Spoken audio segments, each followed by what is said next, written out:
তো কেমন আছো বন্ধুরা? তো আরেকটি নতুন ভিডিওতে আপনাদের সবাইকে স্বাগত জানাই। এখন বাজে ঠিক দুপুর 2টো।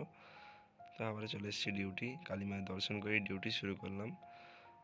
তো এসেই বাইরে দেখি আমাদের ট্যাঙ্কার চলে এসেছে, তো ট্যাঙ্কারের লক ওপেন করলাম এবং তারপরে দেখি মন্টু আমার দিকে আসছে, বলছে 50 টাকাটা চলবে কিনা দেখে নাও, কাটা আছে কিনা। আমি বললাম হ্যাঁ 50 টাকাটা চলবে। তো ওটা বলার পরেই ওর 50 টাকাটা ওর কাছে রেখে দিল।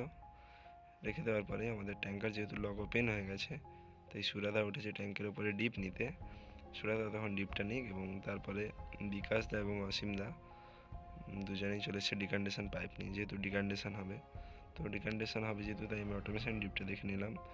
অটোমেশন ডিপ দেখার পরেই আমি বিকাশ দাকে বললাম যে অটোমেশন ডিপ 33.3। তো বিকাশ দা যথারীতি ওটা ম্যানুয়ালে দেখার জন্য ডিপ পেস্টে লাগিয়ে দিয়েছে ডিপ রডে। তো ডিপ রড দিয়ে এখন আমাদের ট্যাঙ্কের ভেতর ঢোকানো হচ্ছে। অনেকের কোয়েশ্চেন ছিল যে ট্যাঙ্ক যেহেতু নিচে থাকে, তাহলে আমরা বুঝবো কীভাবে এই ট্যাঙ্কে কত তেল আছে। তো আমি এর জন্য পরে একটা নতুন করে ভিডিও বানিয়ে দেবো ফ্রেন্ডস।